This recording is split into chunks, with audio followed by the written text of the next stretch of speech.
It would take longer to fix your elbow pain with the exercise that anyone gives you, including the ones that I'm going to give you, if you do not take the time to figure out what is around the surroundings that is constantly irritating your elbow.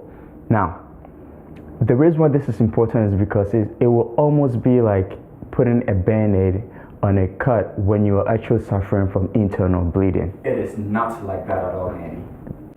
Don't listen to him. It is exactly like that. So for my tech workers and for people who work in front of the computer all day, I have some tips at the end of this video specifically curated for you to help look at your surroundings so that it can help you reduce your pain outside of your elbow. Okay, so just to clarify, I am only talking about muscular tenderness pain along the outside of your elbow, which is known as a tennis elbow pain.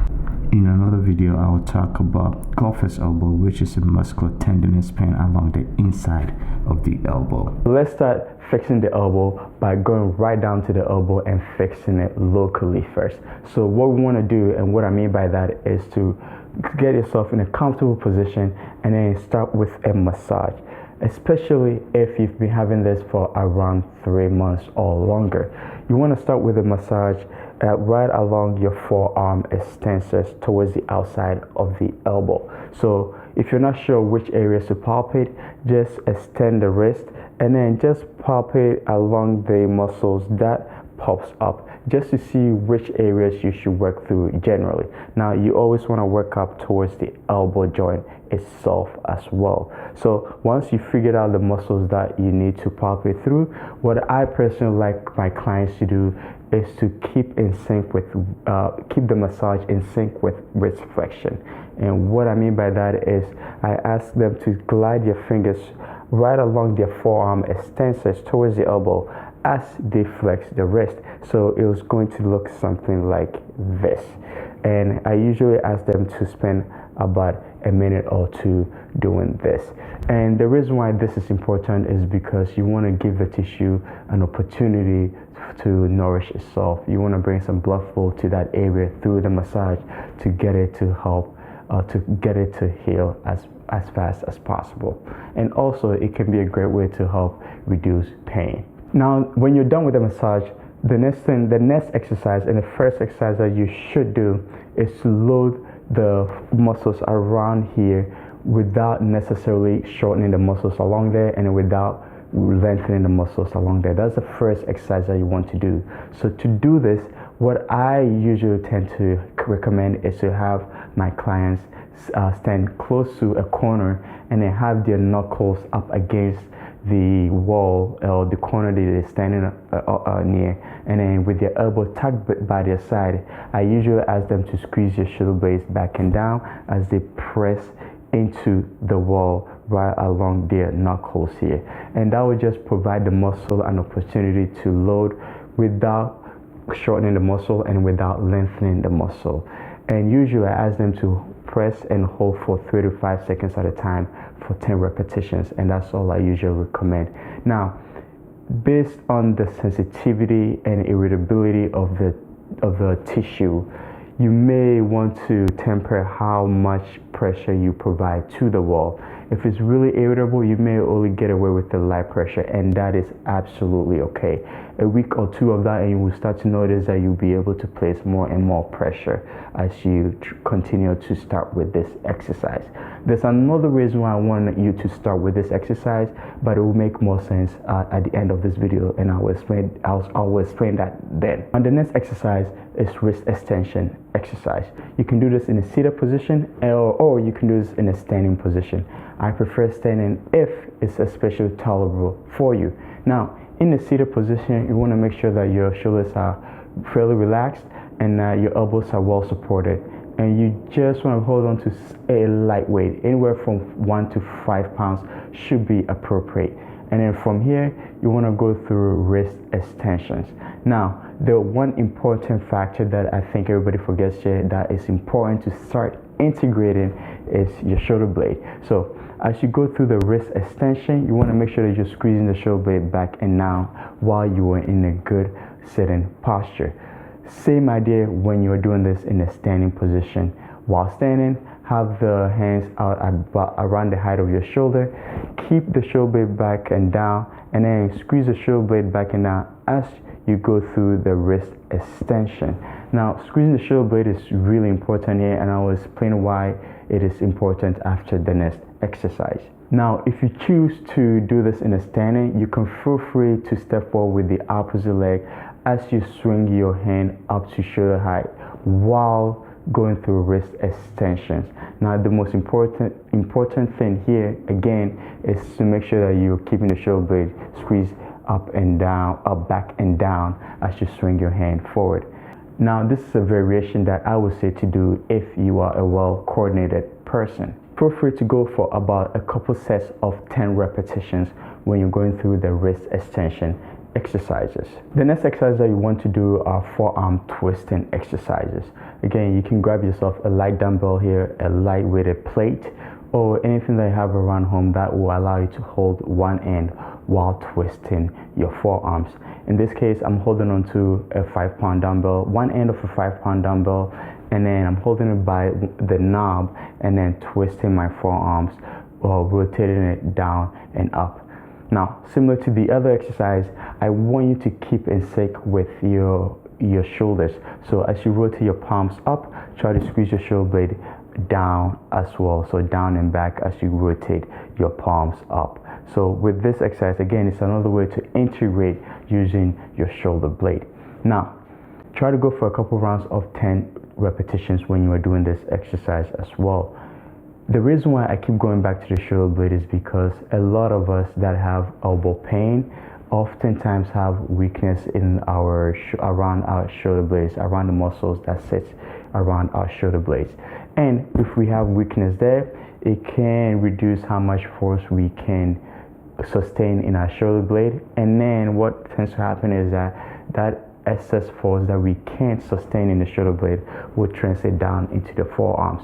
So we need to reintegrate our shoulder blades back into what it does best, so that it reduces the amount of force that goes into our elbow. That is why it is so important to integrate your shoulder blades when you are trying to fix your elbow pain, especially if you're working in front of the computer, and especially if you're a tennis player or a racket player. So now that I've explained that having a weak upper back can be a double-edged sword, let's look at treating the wrist pain globally.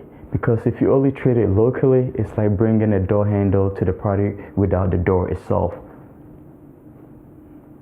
I'm rolling with it. So the first thing to do is to try to improve your upper back rotation as much as possible if we are going to treat the wrist or the elbow pain globally. So to do this, get into a stagger stance. Have the front foot up on something, on a box, on a chair. And if you've watched this channel already, you know that I love variations of this exercise. So from here, go ahead and twist your trunk towards the front leg as you drive the opposite hand of the front leg right across towards the front leg. Now, you want the opposite hand to be facing down as you're driving across the front leg. And then with the other hand, you want that palm twisting and facing up as you squeeze that shoulder blade back and down while rotating it the other way. And that will provide you a really great stretch through your thoracic spine if you have the core engaged and you have the spine in a fairly neutral position. Now, do make sure that both feet are pointing forward when you are doing this, and make sure that you're driving your pelvis forward each time you go through the spine or upper trunk rotation. When you're going through this, I'll go for a couple rounds of about 15 to 20 repetitions, twisting to each side. Now, if you feel really uncoordinated, or if you're an uncoordinated person, you can absolutely do this laying on your side. I just prefer doing it upright because it's a little bit more functional to the things that we like to do in our lives. But it's completely understandable. If you're not coordinated, feel free to do this laying on your side like I'm demonstrating in this video. After you've gone through your mobility drill, what you want to do is assume the same target stance, but this time you'll be holding dumbbell in the same side hand of the leg that is forward and forward on the box or on the chair. And then from here, just swing that hand up and overhead as you squeeze that shoulder blade back and down, and as you translate the pelvis forward while keeping the core engaged here. And this would be a great exercise to reintegrate using the muscles around your shoulder blade. Try to go for a couple rounds of about 12 to 15 repetitions of this. Again, you want to make sure that you're using a light weight here. The point of this is to really get your shoulder blades to do some of the work to reduce how much load goes to the wrist extensor, so that we can get rid of your elbow pain and so that you do not develop the pain again. Okay, that's it. Now actually I lied. After you've done with all your exercises, after you've done with all of these exercises, we'll go back to the first exercise that I showed you, which is the isometric wrist extensor exercise, where you had your knuckle up against the wall. You want to end on this exercise going for about 10 repetitions as well, and holding for 3 to 5 seconds at a time, especially if you are around a state where the wrist extensors or when the elbow tends to get irritated. You want to end on it because loading muscles while keeping it at the same length without it shortening and without it lengthening can actually provide an analgesic benefit to the body, meaning that it can almost act like a painkiller, if I should put it very simply. So if you find that doing the wall exercise, pressured wall exercise, is helpful to reduce your pain, then this would be an exercise for you to definitely end on as well, to help keep your pain low until the tendon becomes less reactive to load. So definitely make sure that you end on this exercise as well. That's why I wanted to save the explanation to the end. Oh, of course, and then you can also do this bonus exercise, but I've explained this exercise before in another video, so yeah. Anyways, my name is Manny. I'm a physical therapist, and thank you for spending your time with me. I'll see you in another video. If you are experiencing elbow pain as a result of working in front of your computer all day, then take a moment to record yourself to see what you may be doing repetitively that is inducing that pain. Now, I've already made a video on how to record yourself to observe your posture. That video will also be useful for this, so feel free to check it out if you would like. If your pain is being driven from constantly working in front of your computer, some of the things that you should look out for when you record yourself to see how you're working in front of the computer is to make sure that your shoulders are not constantly hiked when you are working in front of the computer. The other thing that you want to make sure of is that the wrist is in a slightly flexed position and that they are not constantly hyperextended when you are working in front of the computer and when you are typing on your keyboard. The other thing that you should be aware of is the rate at which you use your mouse. Sometimes the elbow pain is triggered by constantly clicking like buttons all the time. So you want to make sure that you are well aware of this as well. And you may want to consider getting an upright mouse, especially if you're using a traditional mouse and your job requires you to constantly use the mouse.